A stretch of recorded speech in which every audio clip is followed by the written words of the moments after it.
Hello travellers. Histories do not always need to be boring. You can rest here and listen to hilarious histories to drift off to sleep. Tonight, we will explore the topic, the worst jobs in medieval times and many more. Before we continue, leave a comment to let me know when and where you are listening to this. And hit the subscribe button, but only if you enjoy what I do here. Let's begin. Congratulations, you've just been hired. You don't know how, you don't know why. And frankly, you weren't given a choice. Welcome to medieval Europe, where job security means you probably won't die this week, and retirement plans involve the church praying over your unrecognizable corpse. You're not a noble, you're not a monk, and you're definitely not a knight. Those guys get armor and hot meals. You get tasks. The kind of tasks that make rats recoil in horror and lice file relocation requests. No, you've found yourself in the economic underbelly of the Middle Ages.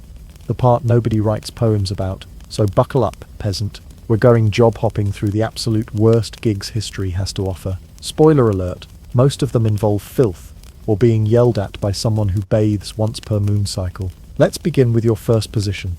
Gong farmer, or in other words, professional poo shoveler. You wake up before dawn, not because you're motivated, but because someone just poured a chamber pot out a window, and it landed suspiciously close to your head. That's also your morning alarm now. You are a gong farmer, which is a fancy medieval way of saying person who digs out and carries human waste from cesspits. Your office, the bottom of a pit filled with decades of medieval bowel movements. Your uniform, a sack, a shovel, and the haunting scent of everyone's dinner from 3 weeks ago. People avoid eye contact with you. Dogs bark at you. Birds refuse to fly near you. You are a social pariah, but weirdly indispensable, because if you don't show up, the streets turn into a biological warfare zone. You work at night, always at night. This isn't because it's safer, it's because the smell is so powerful. It's been legally classified as a weapon, and nobody wants to catch a whiff with their morning bread. You shovel by torchlight, sloshing through history's worst stew, praying you don't fall in. You will fall in. Everyone falls in. That's how you know you're one of the team. Your tools include a giant wooden shovel, buckets that leak just a little, and an iron stomach. Every few nights you haul your buckets outside the town walls to dump them in a massive lay stall, which is not a medieval fancy hotel, but more like a poop mountain that steams in the moonlight. Romantic. The pay? Actually not terrible. Danger pay, you see. And by danger, we mean tetanus, typhoid, and falling into something that should never ever be tasted. But hey, at least nobody tries to steal your stuff. Even bandits draw the line somewhere. Job 2. Leech collector. Human bait with a bucket. Leech collector is one of those jobs that sounds bad on paper and turns out to be even worse in practice. The good news, you're out of the cesspit. The bad news, you're knee-deep in a swamp with your pants rolled up and your dignity sinking somewhere near your ankles. You are now a leech collector, also known as person who willingly lets blood-sucking parasites crawl onto them for 8 pennies and a bacterial infection. Your mission? Simple. Walk into stagnant, fetid water. Let the leeches attach to your bare legs, then pull them off and plop them into a jar. Repeat, for hours, in winter, with no boots, no gloves, just the raw power of regret keeping you warm. These little vampires aren't for fun, they're for medicine, because medieval doctors genuinely believed that sucking blood out of people fixed most problems. Fever, leeches, headache, leeches, sad about your horrible job, more leeches. Physicians would buy sacks of the squirmy creatures and slap them onto patients like stickers in a medieval scrapbook. You're the supply chain. Now you might think, can't I just find leeches with a stick or a net? Ha, ha, ha. Adorable. No, the most effective way to lure them is to be a living, breathing meat popsicle. The leeches prefer live prey, and guess what? You're on the menu. Here are just a few perks of your new career. Your legs are permanently covered in tiny circular scars. You frequently bleed all over the place, because leech saliva contains anticoagulants. Your co-workers include frogs, dead birds, and that one mysterious bubbling spot in the pond you don't ask questions about. And then there's the cold. Oh, the cold. Some mornings, the water is so icy that the only way you know the leeches are attached is because you stop feeling your feet entirely. Hypothermia, possibly. Promotion, never. Your employer, a traveling barber surgeon with 3 teeth, a flask of suspicious liquid, and a twinkle in his eye that says, "I've definitely removed the wrong limb before." There's no real training for this job, just a vague sense that if something bites you, it probably has resale value. You do it for the money? The prestige? Just kidding. And the occasional opportunity to wave at passing villagers who now refer to you as that weird swamp person with the jars. Still, it could be worse. You could be the guy who has to apply the leeches. We'll get to him later. Job 3. Plague cart driver. Collector of the dead, and occasionally the not quite dead. Your leech jars are empty. Your legs are numb. Your self-worth is somewhere in the swamp. But it's time for your next promotion. And by promotion, we mean you've been volunteered by your local lord to be a plague cart driver. Congratulations. You're officially in waste management again. Only now, the waste used to be people. The year is 1348. The Black Death is here, and it's not a subtle guest. Half the town is dead. The other half is coughing. And you're driving the wagon that picks up the bodies. Like a medieval Uber. If Uber only gave one-way rides and paid you in bread. Your daily tasks include walking through narrow alleys yelling, "Bring out your dead," trying not to breathe too deeply, poking suspiciously still villagers to make sure they're actually dead before hauling them in, dodging the occasional angry dog, guarding a corpse like it's buried treasure. Your equipment is simple. A rickety wooden cart with one wheel that's always about to fall off, a long stick for corpse poking, and a thin cloth mask soaked in vinegar, because someone read once that sour things keep the plague away. It doesn't. But hey, it smells better than your cart. You travel street by street, collecting the recently deceased, stacking them like medieval Tetris, and dragging the whole grisly pile to the nearest plague pit. These are mass graves, hastily dug, where dozens, sometimes hundreds, of bodies are dumped and covered with lime. You say a prayer, or you cough. It's hard to tell anymore. Sometimes a hand twitches. Sometimes a mourner begs you to wait just a few more minutes to see if Uncle Reginald might pull through. You pretend to care. You have a schedule to keep. Your boss is the town bailiff, who hasn't shown his face in weeks, because he has the luxury of locking himself in a manor with garlic garlands and prayer scrolls. You, on the other hand, get paid in mouldy loaves, and the hope that you haven't already been infected. You have. And when you get home, don't even think about sitting at the pub. The smell clings. People clear out when you walk in. Even the rats give you side-eye. But the worst part, after all this, there's no hazard pay, no health benefits, no thank you for your service banner. Just another dawn, another pile, another grim round through the village. Still, you're technically employed. And in the Middle Ages, that's a huge win. Now, if you thought the Gong farmer had it rough, just wait till you meet the tanner. A man whose daily fragrance could legally be considered a war crime. Job 4. Tanner. Artisan of stench and skin. Welcome to your next job, brave soul. You've shoveled sewage, lured leeches, and carted corpses. But now you're going to truly test your senses. Because you, my friend, are a tanner. A skilled tradesman in the noble art of turning dead animal skin into wearable leather, using science, craftsmanship, and a lot of dog poop. Your workplace, a small open-air tannery near a stream, because all good nightmares need running water. It smells like a goat exploded, then came back to life, just to die again. The local kids dare each other to walk past your shop without gagging. Step 1 in your new career. Acquire animal hides. Cow, goat, sheep, whatever the butcher tosses out. The fresher, the better, or worse, depending on how you feel about squishy bits still attached. Next, it's time to soak the hides. In water? No, that would be too hygienic. Instead, the hides are dumped into a delicious soup of urine and rotting animal brains. Why? Because medieval science said so. And who are you to argue with centuries of deeply unfortunate trial and error? The urine loosens the hair and fats. It's usually human urine, collected from chamber pots and donated by kind citizens who just really want you to stay far away from them. The brains? Well, those help soften the hide. You'll be elbow deep in a slurry of questionable biology most days. And the smell? Oh, the smell follows you home like a loyal, malevolent ghost. And here's the fun part. After the hair falls out and the hide turns from animal skin to slightly less repulsive animal skin, you still have to beat it, stretch it, and dry it for days in the sun. Nothing screams career fulfillment like slapping decomposing leather in the summer heat, while flies circle your head like tiny judges. Tanners were so universally avoided that they often lived outside town walls, next to butchers, gong farmers, and that one weird guy who talks to ferrets. You'd think the solitude would be peaceful. It's not. You're alone with the scent of industrialized death, and your own thoughts, which are mostly just, why does my bread taste like hide again? Health hazards include permanent stink aura, chemical burns from lime, regular exposure to anthrax. Yes, that anthrax, and social isolation so deep even monks say, we'll pray for him from over there. On the bright side, you've got job security.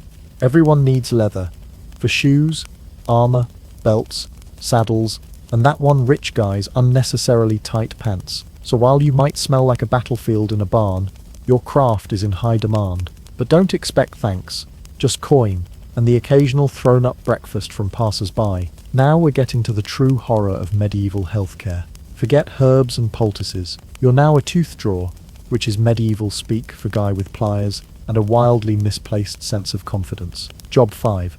Tooth drawer. Open wide, and prepare to regret. Everything congratulations. You've been promoted from guy who smells like rot to guy who rips teeth out of screaming villagers while shouting Latin you don't understand. You are now a tooth drawer, the medieval answer to dental care, with all the finesse of a drunk blacksmith, and none of the medical oversight. You don't need training. You don't even need steady hands. All you need is a pair of rusty metal tongs that look suspiciously like they came from a fireplace, a wooden stool you call your office, and an alarming willingness to work in public. That's right. Most of your business happens in the town square, next to the pig seller and the guy selling magic beans. Spoiler, they're just beans. You set up your stool, slam your tools onto a bloody rag, and start calling out, teeth removed, cheap and loud. No appointment necessary. Your patients? Poor souls with abscesses the size of walnuts, blackened molars, and a look in their eyes that says, I've tried everything including prayer and chewing nettles, and nothing works. There is no anesthesia. Well, unless you count ale, laudanum, or getting punched in the head until you pass out. You offer your clients a leather strap to bite down on, and maybe a shot of something fermented. Then, it's time to go to work. Here's the procedure. 1. Jam your tongs into the mouth. 2. Wiggle around until you hear a crunch that probably means you've got the right tooth. 3. Yank like your life depends on it. 4. Try to ignore the fact that it wasn't the right tooth, and the patient is now convulsing in barley dust. The pain is indescribable.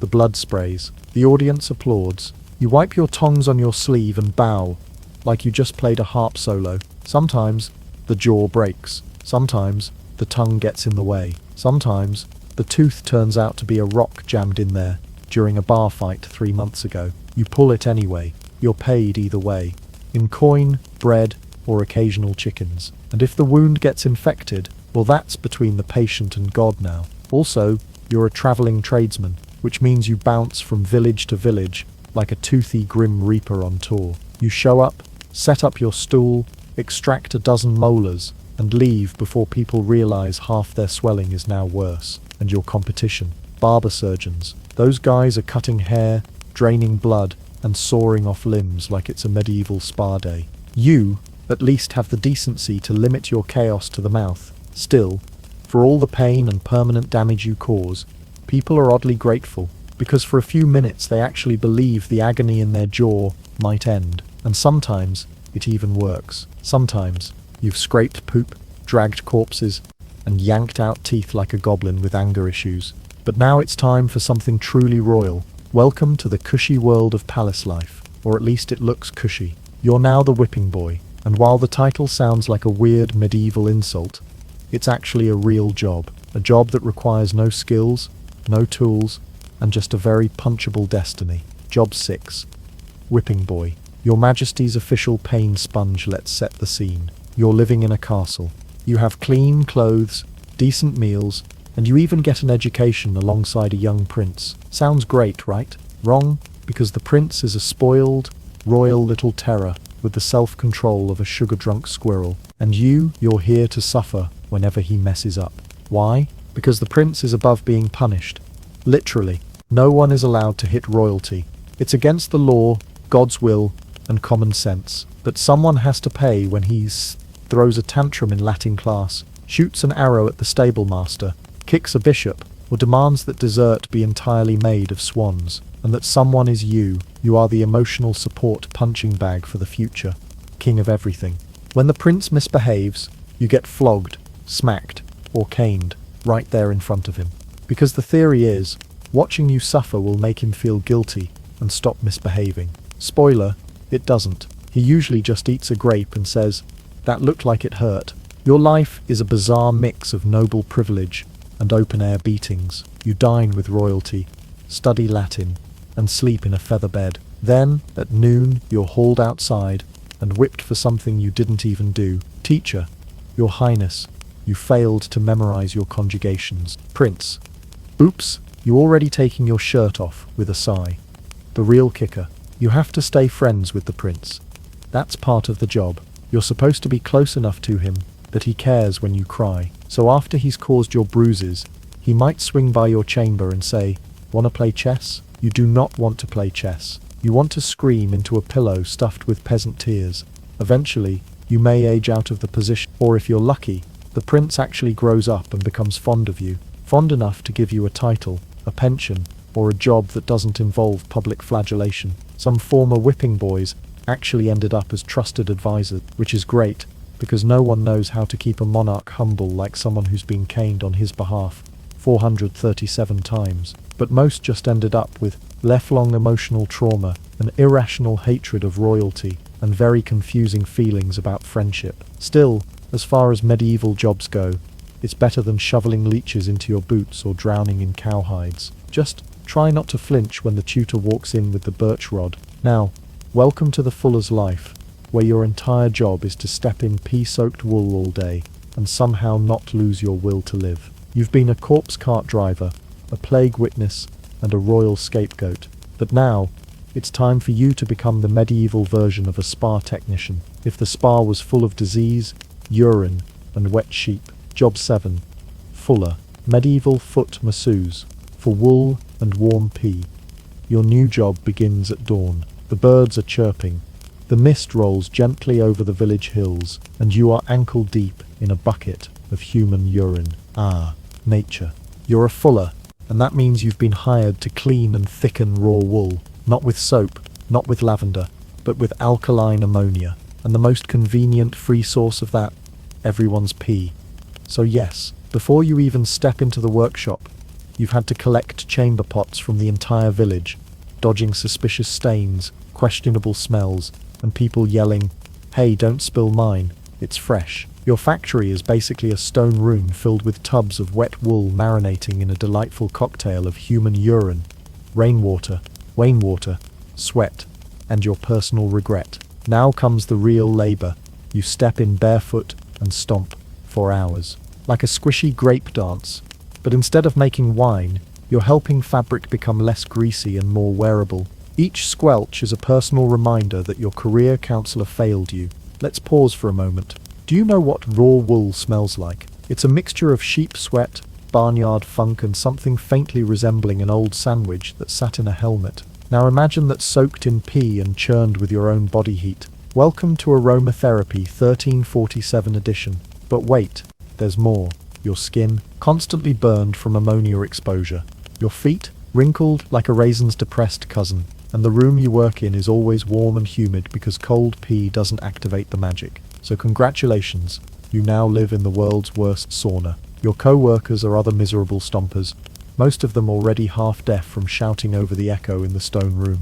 Conversation is limited to things like, "Did you see the wool float yesterday? My toenail fell off again. This batch smells like Sir Edmund's asparagus." The only upside, once the wool is done, it's rinsed, dried, and sent off to tailors, who will pretend they don't know how it got so clean and fluffy. Don't ask, don't smell. Historically, fullers were vital to the textile industry. Without them, nobody got warm clothes. But did they get gratitude, prestige, a foot bath? Absolutely not. In some towns, fullers were banned from living in the city limits because they stank so badly. You'd walk into church, and people would scatter like you were holding a bucket of plague rats and broken wind. Still, it's a living, well, sort of. At least you're not a leech boot, a plague wagon driver, or currently being flogged for a prince's bad handwriting.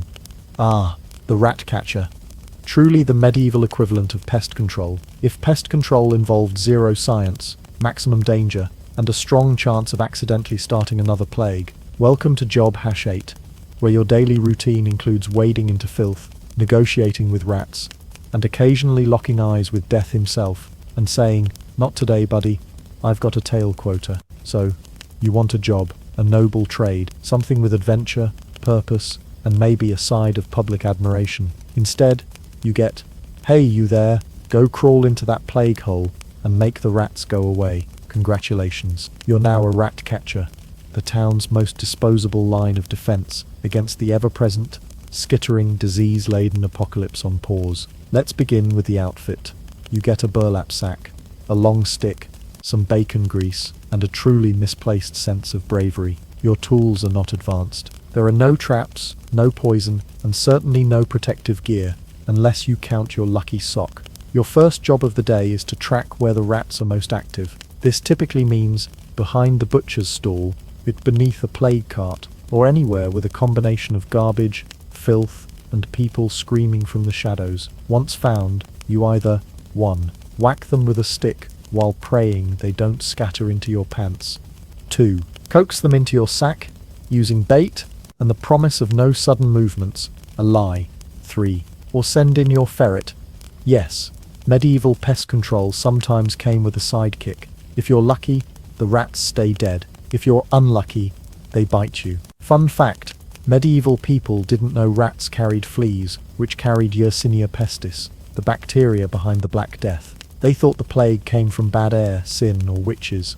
So even though you were risking your life face first in a rat den, the town still thought your main job was to deal with the devil's rodents, which is why no one paid you much, or thanked you, or let you sit near them at the tavern. Don't let the rat boy sit next to the bread.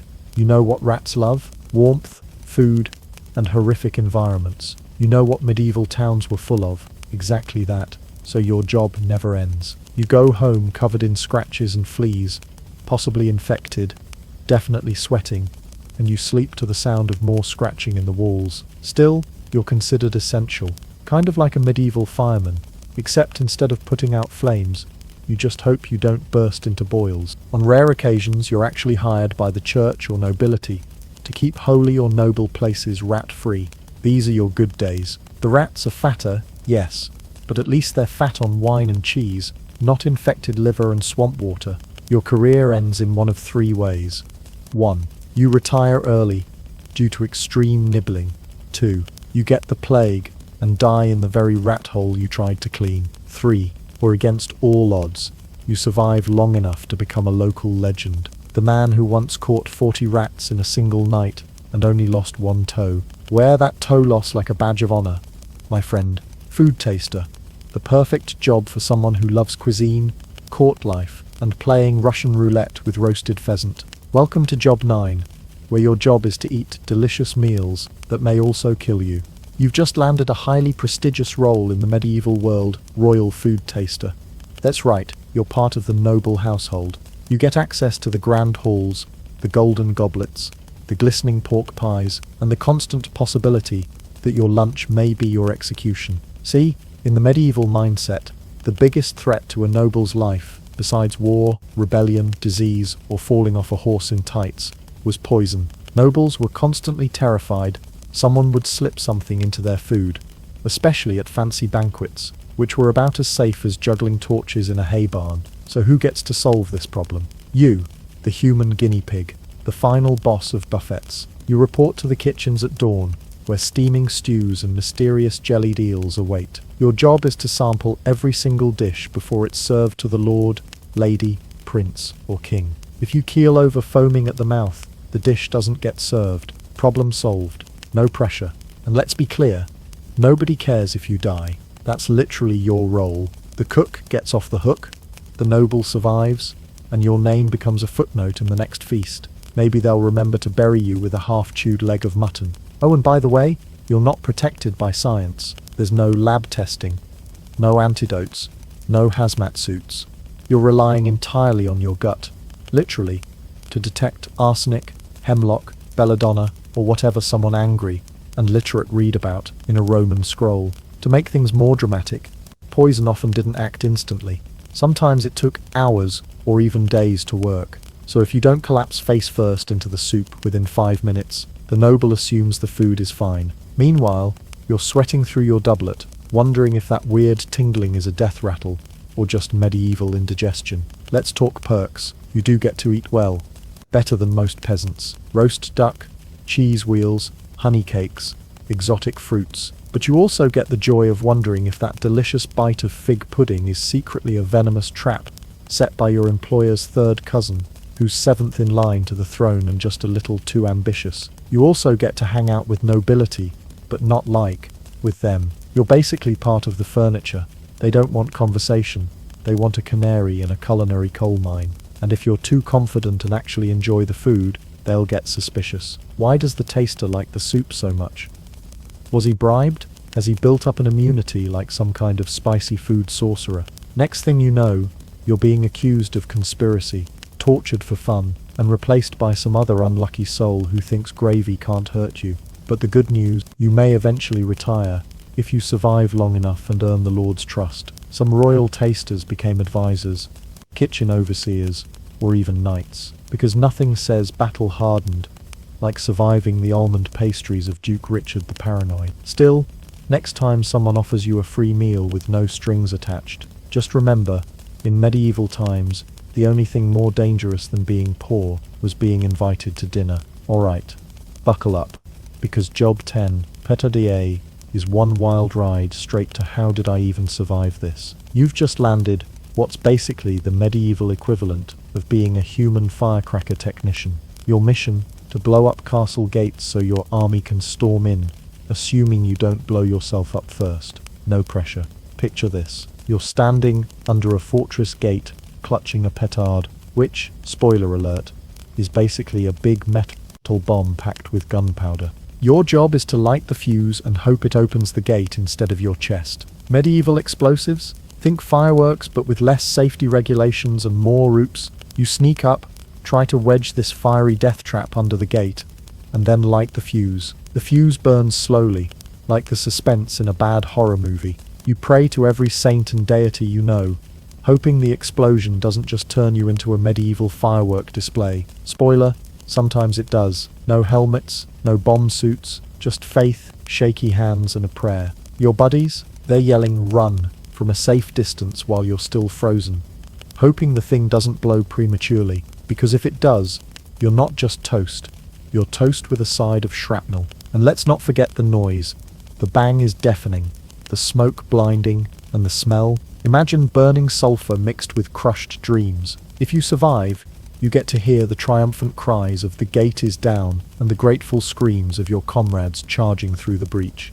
If you don't, well, historians are still trying to identify some of those mysterious blast craters in old battlefields, and the unfortunate petardiers who failed their final mission. In short, being a petardier is a high-stakes gamble, where you're both the hero and the hazard. Alright, let's wrap this medieval misery marathon with Job 11, Spindle Girl, the original text-neck sufferer and yarn warrior. Prepare yourself to meet the 12-hour shift spinner, whose life was a never-ending loop of fiber, fatigue, and faint hope for a break. Imagine a job where your main tool is a tiny wooden stick, your workspace is cramped and dimly lit, and your back is aching from hunching over like you're trying to whisper secrets to the floor. Welcome to the life of a spindle girl. You don't spin gold, sadly. You spin wool, flax, or hemp into thread, a task so tedious it makes modern assembly lines look like amusement parks. Your shift, 12 hours straight, no clock, no lunch break, and definitely no TGIF. The process is simple but brutal. Pull fiber from the raw wool, twist it into thread with your spindle. Repeat. Over and over. Your fingers ache, your eyes strain in the candlelight, and your mind wanders to fantasies of spinning cotton candy instead. But wait, here's the kicker. The room smells like a barn after a festival, mixed with candle smoke and the faint aroma of, well, medieval life. Bonus pain points. Spindles could poke you. The thread breaks constantly, so you're forever fixing your work. If you daydream about something other than spinning, you're either fired or yelled at by the overseer, and the pay, let's just say it's enough to buy breadcrumbs and a prayer. Despite all this, the textile industry was vital. Without spindle girls, nobody had clothes, blankets, or the fancy hose nobles loved to flaunt. So yes, you're basically the unsung heroine of fashion history, sacrificing your sanity so medieval royalty could look good in public. Final thoughts. Your fingers are sore, your lungs dusty, your mind spinning, literally. But remember, every miserable medieval job was a thread in the grand tapestry of history. And today, you've been right there, living it. That's 11 brutal jobs from the Dark Ages that make your 9 to 5 look like a spa day.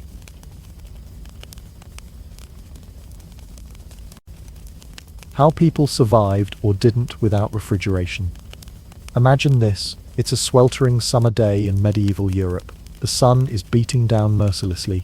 Your shirt sticks to your back, and there's no gentle hum of a refrigerator nearby to keep your food fresh. In fact, there isn't even a box of ice cubes in sight. Your dinner, a hefty leg of mutton you brought home from the market this morning, is starting to sweat, glisten, and whisper ominous threats in the language of decay. Welcome to life before refrigeration.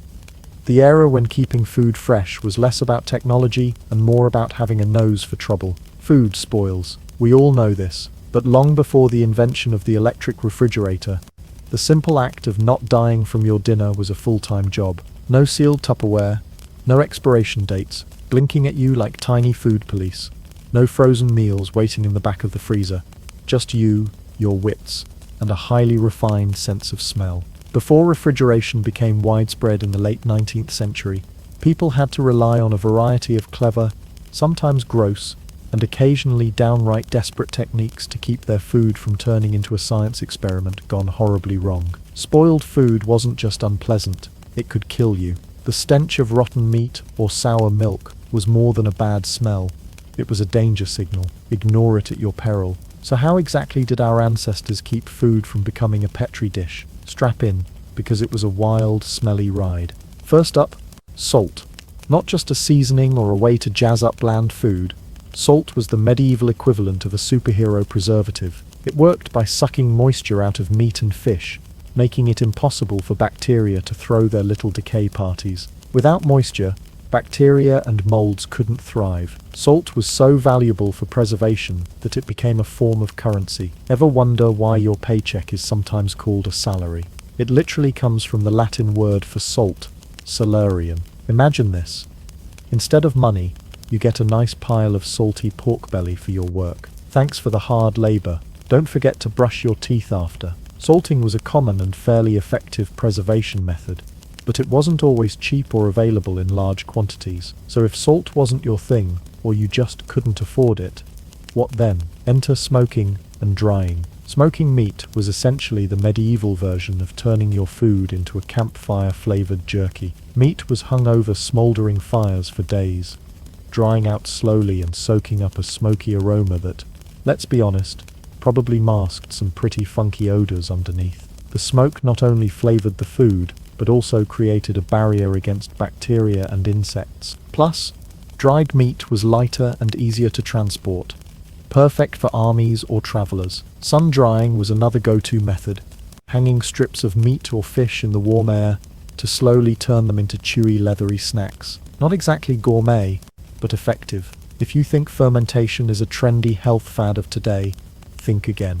Long before kombucha and kimchi were Instagram stars, people were fermenting food as a way to survive. Fermentation preserved vegetables, dairy, and even meats by encouraging beneficial bacteria to take over, producing acids or alcohol that kept harmful bacteria at bay. Sauerkraut, pickles, yogurt, and certain cheeses owe their existence to this age-old survival tactic. Not only did fermentation preserve food, but it also improved its nutritional value and helped prevent scurvy, a common and deadly deficiency caused by lack of vitamin C. Some folks were lucky enough to have access to cool cellars, ice, or snow. If you lived in the countryside and had a root cellar, a cool, damp underground room, you could store root vegetables, some fruits, and even dairy products for a while, keeping them fresher than on a sunny windowsill. Ice houses were another medieval marvel. Blocks of ice, harvested during winter, were stored under thick layers of straw or sawdust, sometimes lasting into summer. This ice was a luxury, though, mostly reserved for nobility or the wealthy merchant class. The common folk had to make do with their sweaty cellars and whatever tricks they could manage. When all else failed, the ultimate test was your own nose. Medieval people developed an extraordinary ability to sniff out spoiled food. The smell of rotten eggs, sour milk, or rank meat wasn't just unpleasant. It was a flashing red warning sign to run and never eat that particular morsel. This was no joke. The stakes were high, and the consequences of ignoring your nose could mean food poisoning, illness, or worse. Without the modern understanding of bacteria and germs, people often explained foodborne illnesses as bad humors, curses, or the wrath of angry spirits. Doctors might recommend prayers or weird concoctions, but the real cause was invisible to the naked eye. Tiny microbes turning your dinner into a death trap. So every meal was a bit of a gamble. Medieval kitchens also had some interesting preservation hacks you probably haven't heard of. For example, honey was a natural preservative used by ancient Egyptians and others to store meat. Because of honey's high sugar content, it's hostile to bacteria and molds. Imagine dipping your chicken in syrup to keep it fresh, sweet, and sticky, literally. Other methods included storing food under layers of ash or clay to limit oxygen exposure, slowing decay. Some cultures smoked meat with aromatic herbs, not just for flavor but to mask unpleasant odors. Smelly food might have been inevitable, but at least it could taste interesting. The big picture. Surviving without refrigeration was a daily test of patience, knowledge, and sometimes sheer luck. People had to be part scientists, understanding what preserved food, and part detectives, knowing when something was about to go bad. They also relied heavily on community knowledge, passed down through generations, about the best preservation methods and how to identify risky foods. Today, we take for granted the convenience of opening a fridge and seeing perfectly edible leftovers. Back then, the hum of a refrigerator was the hum of a dream. Something so futuristic, it might as well have been magic. So next time you grumble about your fridge making noise, or your milk going bad too soon, remember, medieval people didn't just survive without refrigeration. They thrived, they smelled bad sometimes, and they probably laughed at your spoiled yogurt panic. Because in the end, life without refrigeration was about more than just food preservation. It was about human ingenuity, resilience, and the unbreakable will to keep eating without dying.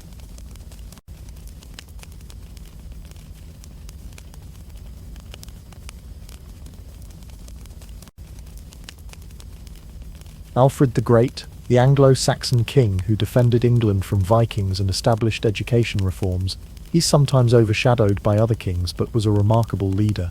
You are standing in a muddy field somewhere in the kingdom of Wessex, late 9th century. The sky is a dull grey, the kind of colour that makes you wonder if the sun ever showed up for work or just called in sick forever. Around you, the air smells faintly of smoke and wet earth. You can hear the low murmur of villagers, some sharpening tools, others whispering rumours about the latest Viking raids. You glance toward a small wooden fortification on a hilltop, a burh they call it, one of the many Alfred the Great is building to protect his people. It looks rough and unfinished, with logs piled like a child's oversized Lego project. But this isn't just any king putting up random sticks and hoping for the best. Alfred is not your typical medieval monarch. He's a thinker, a warrior, and a man who probably has some serious trust issues when it comes to Vikings. If you had met him, you might be surprised. Alfred was not a towering, swaggering knight with a sword that could split an oak in two. No, he was of average height for the time.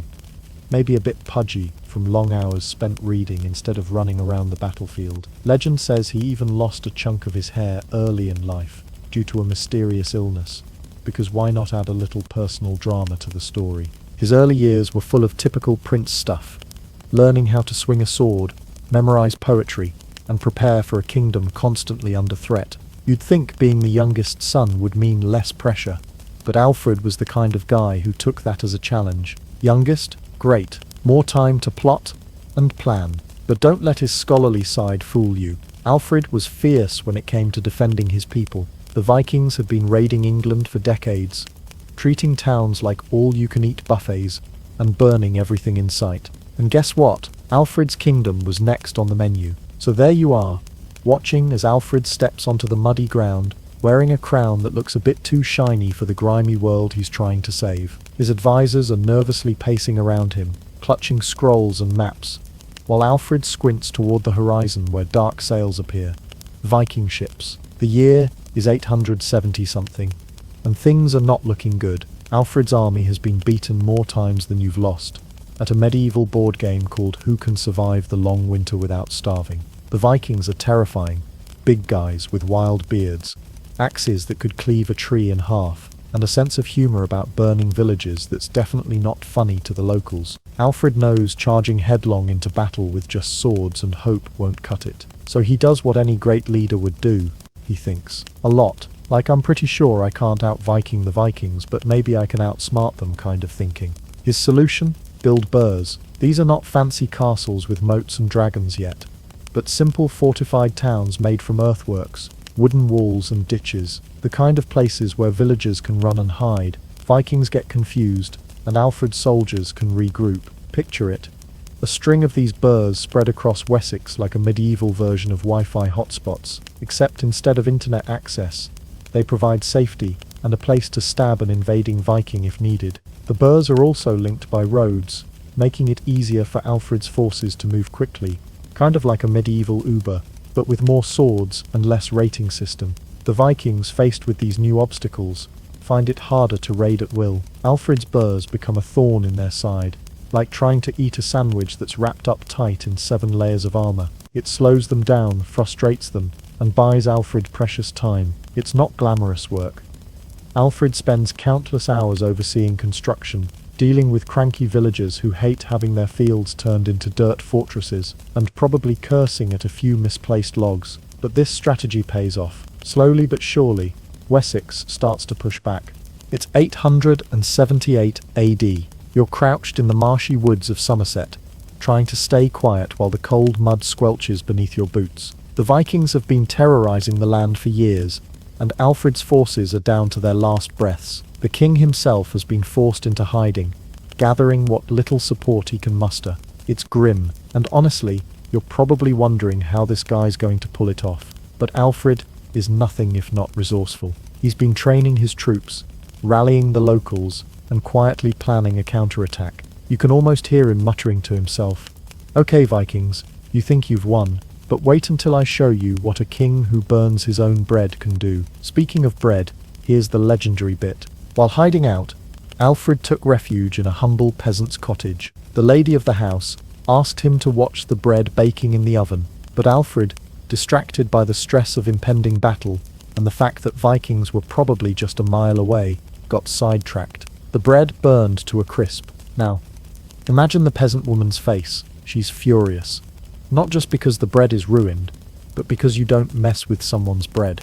Bread was life. Alfred, humble and apologetic, didn't argue. This little moment of human vulnerability is one of the few times the great king showed he wasn't perfect. Maybe even kings have kitchen fails. Back to the big picture, with his forces regrouped.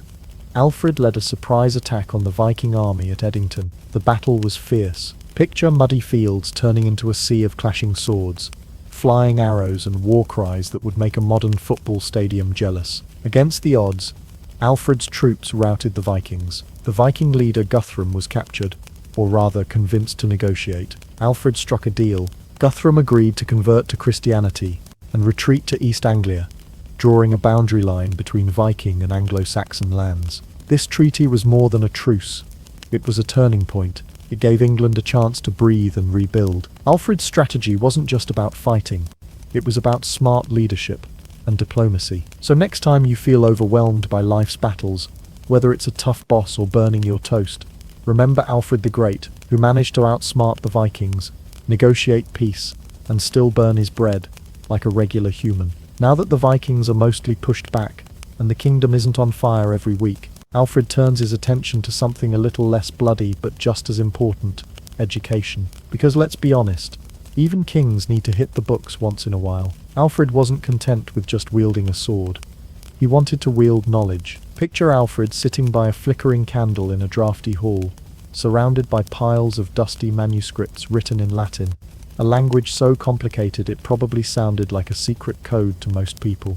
Alfred, however, was determined to learn, and more importantly, to teach.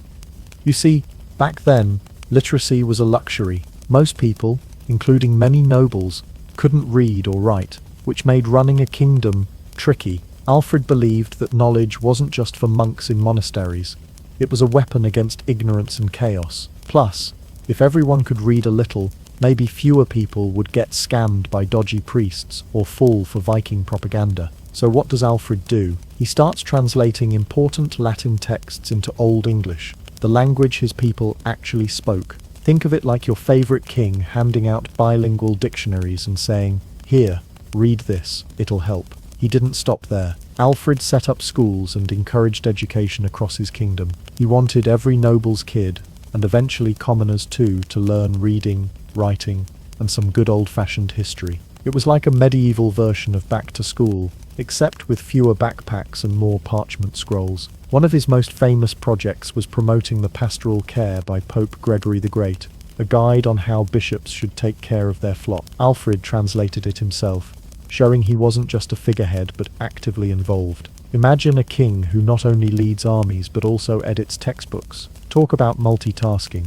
Of course, not everyone loved this push for education. Some nobles probably grumbled, "Why read when we can just boss people around?" But Alfred persisted. He knew that an educated population meant a stronger kingdom. And hey, if the Vikings ever showed up again, better to face them with sharp minds and sharp swords. By the time Alfred's reforms were in place, England was slowly turning from a land of scattered warriors into a more united, literate society. His efforts laid the groundwork for what would eventually become a blossoming of English culture and learning. So next time you complain about homework or reading assignments, remember Alfred the Great, the king who literally fought off Vikings and fought for your right to read. So we've seen Alfred the Great as a warrior, a king, and a scholar. But what about the man behind the crown? What made Alfred tick when he wasn't strategizing battles or translating dusty manuscripts? First off, Alfred was known for his humility, which is a fancy way of saying he didn't have a big ego, even though he probably had every reason to. Unlike some medieval kings who might have strutted around like they owned the sun and the moon, Alfred was the kind of guy who'd roll up his sleeves and get his hands dirty, sometimes literally. One popular story tells us that Alfred wasn't above disguising himself in common clothes and sneaking into the towns and villages he ruled. Why? To see how his people were really living. Imagine the king wandering around a muddy marketplace, trying not to trip over a pig, and awkwardly asking where the bathroom was. This wasn't just a royal PR stunt. Alfred genuinely cared about his subjects and wanted to understand their struggles. Now, onto family life. Alfred was married to Ealhswith, a noble woman of Mercian descent. Together they had several children, including Edward the Elder, who would go on to continue his father's work of defending and uniting England. So you could say, Alfred started a dynasty, one that didn't rely on dragons or magic swords, but on smart leadership and solid governance.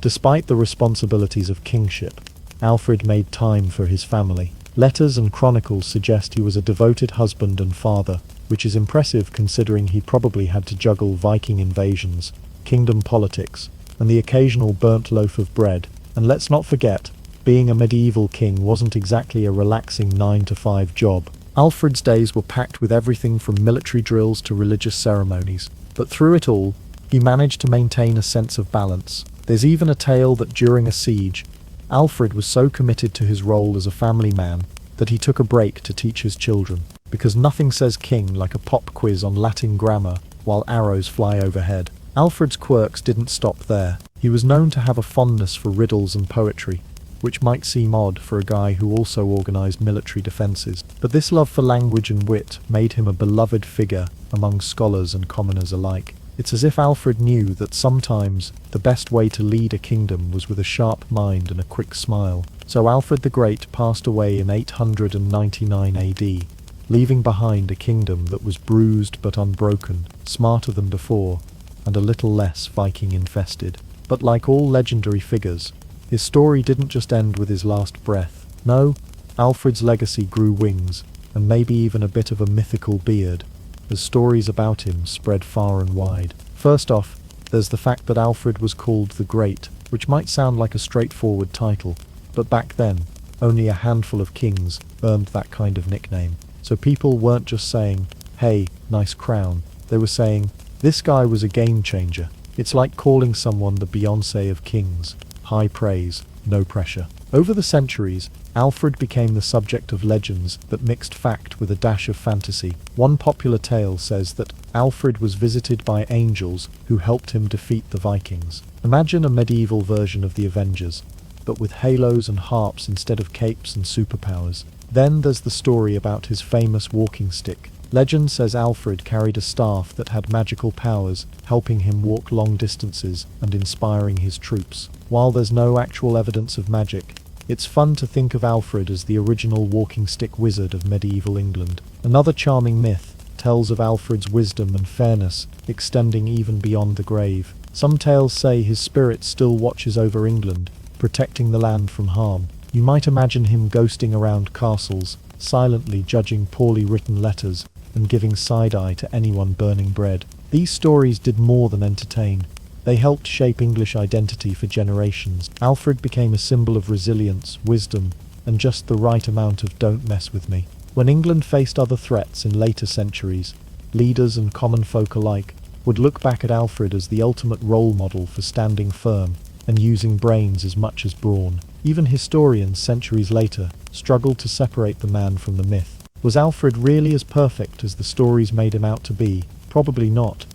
He was human, after all, with burnt bread and all. But the mix of history and legend only made his story richer and more inspiring. So the next time you hear the name Alfred the Great, remember, behind the armor and the crown was a man who fought invaders, loved learning, burned a loaf of bread or two, and somehow became an immortal figure in England's story.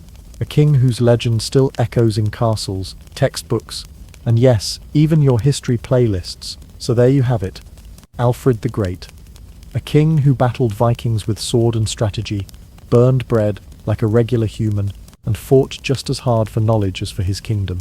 He wasn't perfect, but his humility, wisdom, and determination helped shape the England we know today. From his daring stand at Eddington to his groundbreaking education reforms, and even those quirky moments sneaking through his own villages, Alfred reminds us that leadership isn't just about power, it's about empathy, learning, and yes, sometimes admitting when you've messed up in the kitchen. And while the legends paint him as a near mythical figure, it's the blend of man and myth that keeps his story alive and inspiring nearly 1,200 years later. So next time you're faced with a challenge, think like Alfred. Stand firm, keep learning, and don't sweat the burnt bread.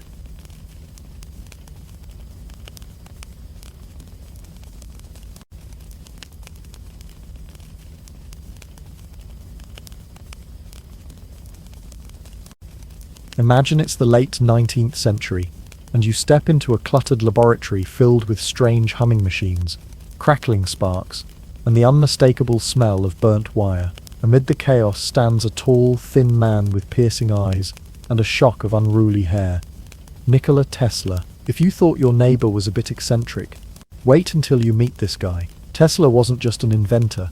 He was a visionary who dreamed of a world where electricity flowed freely through the air, lighting up cities and powering machines without a single wire. It sounds like sci-fi, but Tesla was dead serious about wireless energy, even if his contemporaries thought he was chasing lightning with a butterfly net. Born in 1856 in what is now Croatia, Tesla grew up fascinated by electricity in the natural world. He had a mind that worked like a supercomputer, calculating complex electrical circuits in his head without needing to write anything down. If he had a smartphone, he probably wouldn't need to use it. But Tesla's brilliance came with quirks that made him unforgettable. For starters, he had a near-obsessive habit of working long hours without rest, fueled by his belief that sleep was a waste of time. Some say he slept only 2 hours a night, which would explain the wild ideas and occasional odd behavior. He was also known for his strict routines and bizarre habits. Tesla claimed to have a photographic memory and was obsessed with the number 3,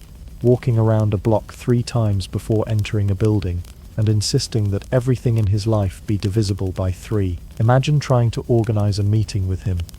Sorry, we have to reschedule.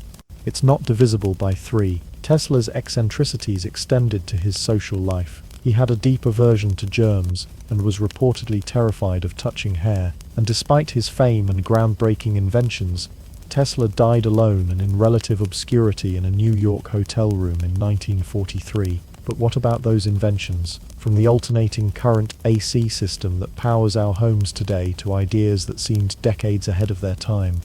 Tesla's legacy is electric, literally. Alright, picture this.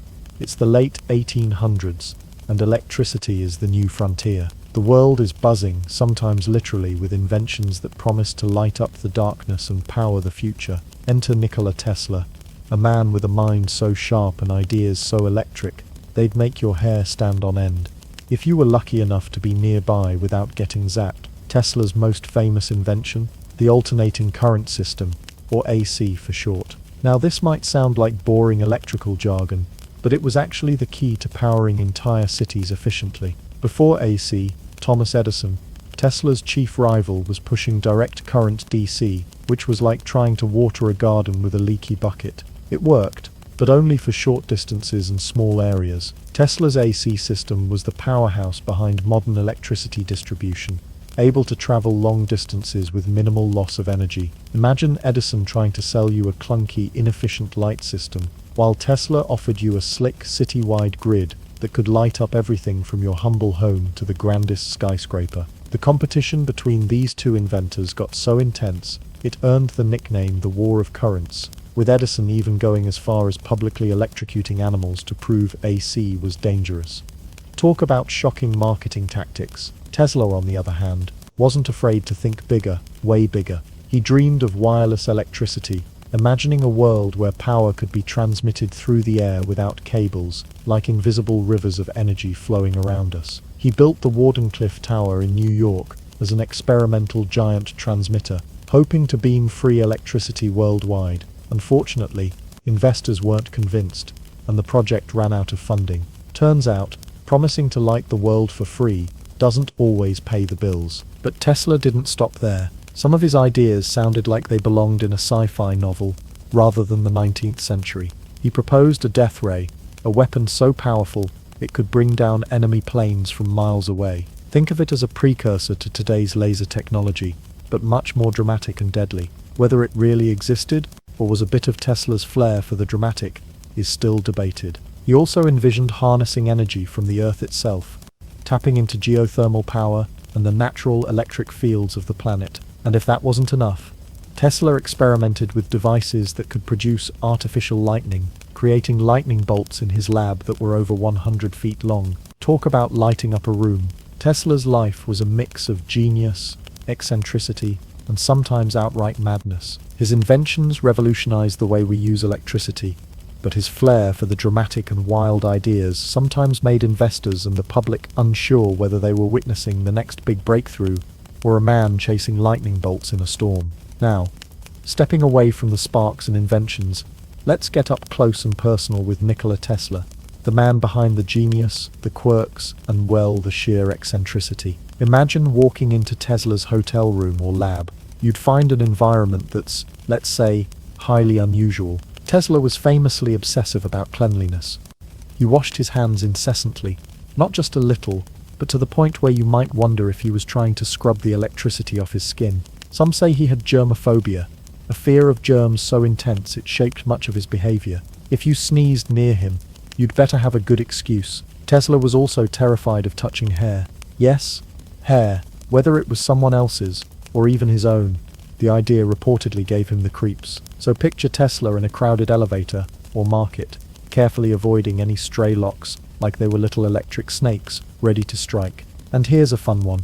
Tesla had a near obsession with the number 3. He would walk around a block 3 times before entering a building, insist on doing things in sets of 3, and reportedly had rituals involving multiples of 3 that made the most fastidious, neat freak look laid back. So if you ever wanted to impress Tesla, just do everything in 3s and you'd be halfway there. Tesla's sleeping habits were another story. He famously claimed to sleep only 2 hours a night, taking short naps here and there, believing that sleep was a waste of precious time. Now, 2 hours might work if you're a vampire or a caffeinated squirrel, but for the rest of us, that sounds like a fast track to utter exhaustion. No wonder he was constantly working on his inventions, and sometimes wandering the streets in a half-dreamy haze. Despite all this, Tesla was a brilliant conversationalist, often charming visitors with his encyclopedic knowledge, vivid imagination, and poetic descriptions of his work, but he was also known to be somewhat reclusive, preferring the company of pigeons to people later in life. Yes, pigeons. He reportedly cared for injured pigeons in New York City, even nursing one particular white pigeon he called his love. So if you thought eccentric pet choices were a modern thing, Tesla beat us all by over a century. In social settings, Tesla was polite but somewhat aloof. He wasn't interested in small talk or the latest gossip. His mind was always buzzing with ideas far beyond everyday chatter. It's like trying to discuss the weather with someone who's busy planning to electrify the whole planet. So, there you have it. Nikola Tesla, a man whose mind was a lightning storm of creativity, and whose personal habits were, well, let's just say, uniquely charged. His quirks may have made him a bit of an oddball, but they also made him unforgettable. As the years rolled on, Nikola Tesla's life took a turn that's both tragic and oddly poetic, a genius slowly fading from the public eye, despite having electrified the modern world. In his later years, Tesla lived in a series of small hotel rooms in New York City, often moving from place to place because he couldn't pay the bills. Picture a once celebrated inventor, surrounded by sketches of brilliant ideas, blueprints for futuristic machines, and piles of unpaid invoices. It wasn't quite the glamorous life of the genius billionaire inventor we imagine today. Tesla became increasingly reclusive. He spent his days feeding pigeons in the parks, especially one white pigeon he adored above all others. Legend has it, he claimed that this bird was the only creature who truly understood him. Now, whether that's sweet or a little sad, it's definitely memorable. Despite his financial struggles and solitude, Tesla never stopped dreaming. Even in his 70s and 80s, he was still scribbling notes about wireless energy, particle beams, and cosmic rays, ideas far ahead of his time. When Tesla died alone in his hotel room in 1943, the world didn't immediately recognize what it had lost. Newspapers published obituaries praising him as a great inventor, but his fame had dimmed considerably. In the years that followed, his name slipped into the shadows while others, like Edison and Marconi, remained household names. Yet Tesla's legacy was far from forgotten. Over time, historians and scientists rediscovered the magnitude of his contributions. His AC system became the foundation of the global electric grid, powering everything from your morning coffee maker to massive industrial cities. Tesla also became something of a cult figure, a symbol of the misunderstood genius, the man who dreamed too big and paid the price. Popular culture embraced his image, often portraying him as a mad scientist with wild hair and electric sparks flying everywhere. Sometimes fair, sometimes wildly exaggerated. Today, Tesla is celebrated not only for his groundbreaking inventions, but also for his visionary ideas that paved the way for modern technologies like wireless communication, radio, and even early concepts of robotics and renewable energy. In a way, Tesla's story is a cautionary tale about the price of genius in a world not quite ready for it, but also an inspiring reminder that one person's dreams can light up the world, even if they don't get all the credit right away. So next time you flick on a light switch or charge your phone, take a moment to thank Nikola Tesla, the man who saw electricity not just as power, but as magic waiting to happen. Now, once Nikola Tesla passed away, something curious happened. His life didn't just become history, it morphed into legend, wrapped in layers of mystery, conspiracy theories, and downright sci-fi level tales. It's as if the electricity that powered the world also sparked a storm of stories that refused to die. First up, the infamous death ray. Tesla claimed during his life to have invented a particle beam weapon so powerful it could bring down enemy planes from miles away. Sounds like the plot of a superhero movie, right? After his death, rumors swirled that the US government had seized his secret blueprints and suppressed this ultimate weapon. Was Tesla's death ray real, or just the fever dream of a brilliant but eccentric inventor? The truth remains elusive, but the idea feeds into that classic tale of the misunderstood genius, whose revolutionary work was too dangerous for the world to handle. Then there's the story about Tesla's mysterious black box. Upon his death, the FBI reportedly swooped in and confiscated many of Tesla's papers and devices, sparking wild speculation that he left behind inventions far beyond what history books acknowledge. Some say this black box contained plans for free energy devices. Others believe it held secrets about communication with extraterrestrials. The official documents remain classified or lost, so the mystery just grows. Speaking of extraterrestrials, Tesla himself was fascinated by the idea that signals from outer space might be messages from intelligent life. In 1899, he picked up unusual radio signals and thought they could be communications from Mars or Venus. While most scientists now believe these were natural radio waves from stars, the story has evolved into a legend that Tesla was among the first to search for alien life. It's easy to picture Tesla staring at the night sky, dreaming of cosmic conversations, while the rest of us were still figuring out how to light a candle without blowing our thumbs off. Tesla's eccentric personality only fueled these myths. He was a man who claimed to visualize entire inventions in his mind before building them, could do complex math in his head faster than anyone else's calculator, and was rumored to have a photographic memory. Was he a superhuman genius? A wizard of science? Or just a guy who liked to think really, really big? Probably a bit of all three. Pop culture has taken these myths and run wild. Tesla appears in movies, comic books, video games, and even as a mysterious figure in modern conspiracy theories, sometimes a hero, sometimes a mad scientist, and sometimes an alien himself, because why not? The Tesla mythos is part fact, part fiction, and entirely electric. It captures our imagination because, at its core, it's about a man who dreamed of a future beyond the limits of his time, who wasn't afraid to chase lightning bolts, both literal and metaphorical. Alright, let's dive into the weird and wonderful world of Tesla's inventions, because this guy didn't just stick to boring old light bulbs and wires. No, Nikola Tesla's lab looked like the playground of a mad scientist who just couldn't stop dreaming.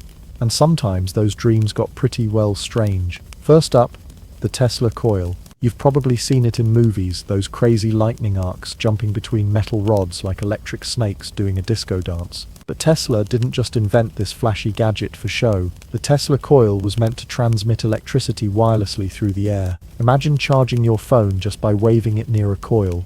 No cables, no plugs, just pure magical electricity buzzing through the air. Today, Tesla coils are mostly used for science demonstrations and rock concerts, but back then, this was cutting-edge stuff that made people wonder if Tesla was trying to talk to lightning itself. Then there's the Wardenclyffe Tower, Tesla's ambitious project to beam free wireless electricity across the Atlantic. Think of it as the world's first giant Wi-Fi router for power.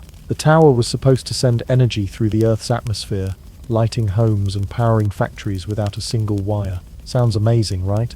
Unfortunately, the funding ran out, and the tower was never fully operational. Maybe investors got nervous when Tesla said he could tap into the Earth's own electrical charge. Or maybe they just didn't like the idea of free electricity putting the power companies out of business. Tesla also tinkered with the oscillator, a device that created mechanical vibrations. Legend has it, he built a small version that accidentally caused an earthquake-like shaking in his lab, shattering windows, knocking over equipment, and nearly getting him kicked out of his building. The story goes that this tiny gadget was powerful enough to shake the entire neighborhood. If true, that's one invention you'd definitely want to keep away from your landlord. And then there's Tesla's electromechanical oscillator, sometimes called the Tesla earthquake machine. Tesla claimed it could generate vibrations at a frequency that would resonate with buildings, bridges, even the human body. Whether this was science or Tesla's version of a prank, it sounds like something straight out of a superhero origin story. Tesla even imagined death rays and teleforce weapons that could shoot concentrated beams of energy through the air, making enemy tanks and planes go boom from miles away. While he never built a working version, the idea was way ahead of its time, and definitely sounds like something James Bond would want in his gadget belt. Let's not forget Tesla's experiments with X-rays. Before it was cool or safe, Tesla was shooting mysterious rays through his own body and photographic plates, unknowingly flirting with danger.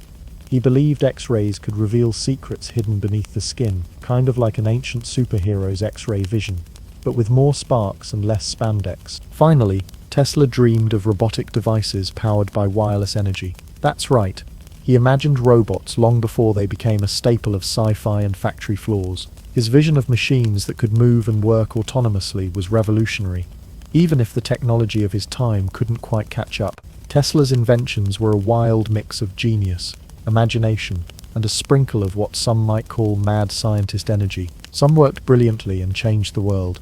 Others fizzled out or never left the blueprint stage. But each one was a glimpse into the mind of a man who refused to settle for the ordinary, and who saw the future not as it was, but as it could be. So you might be wondering, after all the sparks, the wild experiments, and the eccentric ideas, how exactly does Nikola Tesla still zap his way into our modern lives? Well, buckle up, because Tesla's fingerprints are everywhere, often hidden in plain sight. First and foremost, Tesla's biggest and most lasting gift to humanity is alternating current, AC electricity. Before Tesla, the world was tangled up in a messy debate between AC and direct current DC, with Thomas Edison waving the DC flag like it was the only way to power a light bulb. But AC won the day, and that victory means your house lights up, your fridge hums, and your Netflix binge sessions aren't interrupted by mysterious power failures. Most of the time, Tesla's AC system made it possible to transmit electricity efficiently over long distances. Without it, your cozy suburban home would be stuck in the dark unless you lived next door to a power plant. So every time you flick a switch, thank Tesla, because his system is the reason your phone charger doesn't come with a manual on how to light a fire. Beyond the basics, Tesla's dream of wireless electricity is still inspiring inventors today. While we don't yet have homes powered by giant towers shooting electricity through the air, wireless charging pads for your phone and electric toothbrushes owe a nod to Tesla's early experiments with transmitting power without wires. The next time you lazily drop your phone on a charging mat, you're participating in Tesla's dream. Tesla also laid the groundwork for radio and wireless communication. While Guglielmo Marconi is often credited as the father of radio, Tesla's early work on transmitting electromagnetic waves was crucial to the technology's development. So every time you tune in to your favorite podcast or blast tunes on Bluetooth speakers, you're riding the waves Tesla first imagined over a century ago. His inventions also inspire cutting-edge fields like remote control. Tesla demonstrated a radio-controlled boat in 1898, which sounds less like a party trick and more like the great-great-grandfather of your drone hobby. That little boat was the start of machines moving at a distance, paving the way for everything from military drones to robotic vacuum cleaners. Tesla's visionary ideas about renewable energy and harnessing natural forces continue to influence scientists working on solar, wind, and even geothermal power. Though he didn't invent solar panels or wind turbines, his fascination with the Earth's natural electrical charge hinted at a future where clean energy is king. Even the world of electric cars owes a nod to Tesla. No, not the company that makes the flashy cars with the falcon wing doors, but the man himself. The electric motor designs Tesla improved upon underpin much of today's electric vehicle technology, and the company named after him channels his spirit of innovation and bold dreaming. Tesla's life and work have also inspired a surge in STEAM education: science, technology, engineering, arts, and math, encouraging kids and adults alike to embrace curiosity and inventiveness. Museums, documentaries, and even comic books feature Tesla as a symbol of genius unbound by convention, reminding us that the world needs dreamers and doers. So from the moment you flip a light switch to the second you wirelessly charge your phone, Nikola Tesla's influence is humming quietly in the background, a reminder that sometimes the wildest ideas are the ones that light up the future. Ah yes, the legendary rivalry. Nikola Tesla versus Thomas Edison. Think of it as the original battle of the nerds, except instead of a video game showdown, it was a high-stakes war over how to power the modern world. And it wasn't just about electricity, it was about pride, money, and who got to be remembered as the ultimate inventor. Thomas Edison was the reigning king of invention, a man who had already gifted the world with the incandescent light bulb, or so he claimed, and built a massive business empire around direct current DC electricity. Edison was practical, gritty, and business savvy, a relentless promoter who believed that if you wanted to change the world, you had to control the power, literally and figuratively. Enter Tesla, a brilliant and somewhat eccentric Serbian immigrant with a head full of wild ideas and a flair for the dramatic. Tesla believed alternating current AC was the future, a system that could transmit electricity over long distances efficiently. But Edison was deeply invested in DC, and he wasn't about to give up without a fight. The conflict turned into what history now calls the War of Currents, a public showdown that was part science, part showbiz, and part pure, unfiltered drama. Edison launched a fear campaign, showing how dangerous AC electricity was by publicly electrocuting animals. Yes, animals, to convince people AC was a death sentence waiting to happen. It was like the world's most twisted magic show, with Edison playing the villain. Tesla and his backer, George Westinghouse, countered with demonstrations of AC's safety and efficiency. Eventually, the world started to realize that Tesla's system was the smarter, more practical choice, especially when it came to powering entire cities. AC won the battle, and Edison's DC empire began to fade.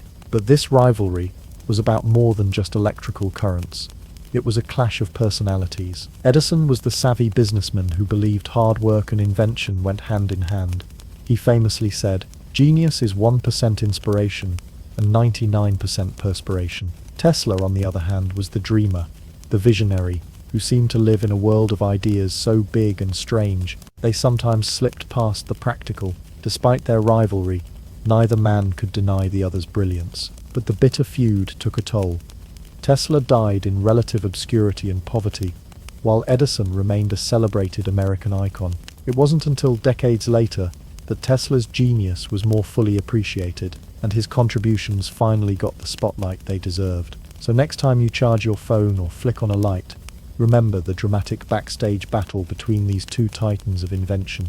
A rivalry filled with sparks, drama, and a bit of electricity-fueled theatrics that shaped the modern world. Nikola Tesla's life was a dazzling whirlwind of brilliance, eccentricity, and let's be honest, a fair share of mad scientist moments. From his revolutionary ideas that lit up the world, literally to his quirky habits that make him the poster child for genius and oddball, Tesla left a mark that continues to pulse through modern life. He wasn't just the man who gave us alternating current. He was the dreamer who imagined a world where electricity was wireless, where machines moved at the flick of a thought, and where science fiction could become reality. Sometimes his ideas were too far ahead of their time, sometimes just plain bizarre, but that's part of what makes his story so fascinating. Though he died alone in a New York hotel room, penniless and forgotten by many, Tesla's legacy has only grown. Today he's celebrated as one of history's greatest inventors, a reminder that sometimes the strangest ideas spark the brightest futures. So next time you flip a light switch, stream your favorite show, or charge your phone without plugging it in, spare a thought for Nikola Tesla, the eccentric genius who dreamed electric dreams that still power our world. And hey, if you ever find a pigeon knocking at your window, maybe he's just trying to say thanks.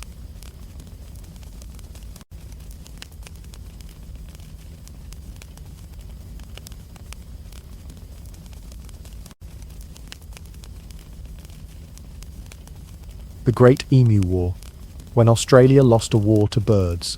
Picture this, it's late 1932 in Australia, and the government is about to declare war, but not on another country, not on some sinister enemy army. No, this time it's on the emus. Yes, the big flightless birds that look like a cross between a turkey and a very confused ostrich. The emus had decided that the fertile lands of Western Australia were the perfect place for a grand feast. And unfortunately for the farmers, that meant their crops were on the menu. The problem? There were about 20,000 emus migrating through the region. These birds didn't just stroll casually through the fields. They charged in groups, knocked down fences like they were paper, and basically threw a giant bird party at the expense of wheat crops and farmer sanity. Now the Australian farmers had had enough. They appealed to the government for help. The solution? Send in the military with machine guns to wage what would become known, quite humorously, as the Great Emu War. It sounds like the setup for a joke, but it was very real. Soldiers, armed with Lewis machine guns, set out to take on the emu army.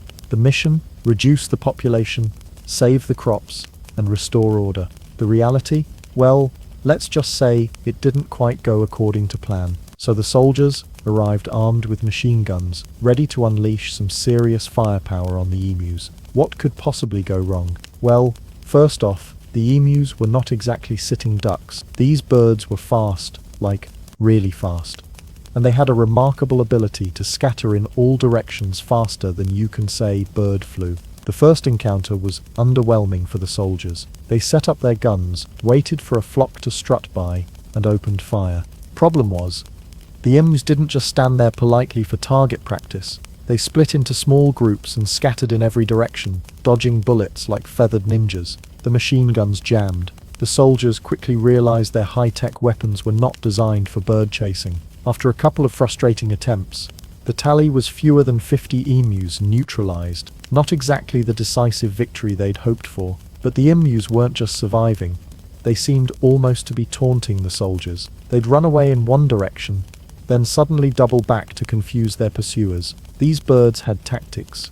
Nature's guerrilla warfare specialists. At one point, a particularly bold emu even charged the soldiers, sending them scrambling for cover. It was less war and more a very embarrassing game of cat and mouse, except the cat was armed with machine guns and the mouse was an angry giant bird. After several weeks of this feathery fiasco, the Australian military finally threw in the towel. The Great Emu War was officially called off, and the emus, those cheeky flightless birds, were declared the unlikely victors. Despite the soldiers' best efforts, the emus continued to ravage crops and evade capture or elimination with ease. The military admitted defeat, not because the birds had advanced weaponry yet, but because the birds were just too fast, too scattered, and frankly too darn clever for machine guns designed for human battles. The whole operation cost taxpayers thousands of dollars and resulted in less than 1,000 emus killed,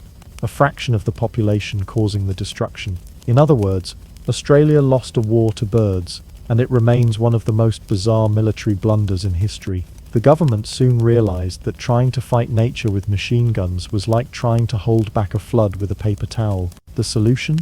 They switched tactics.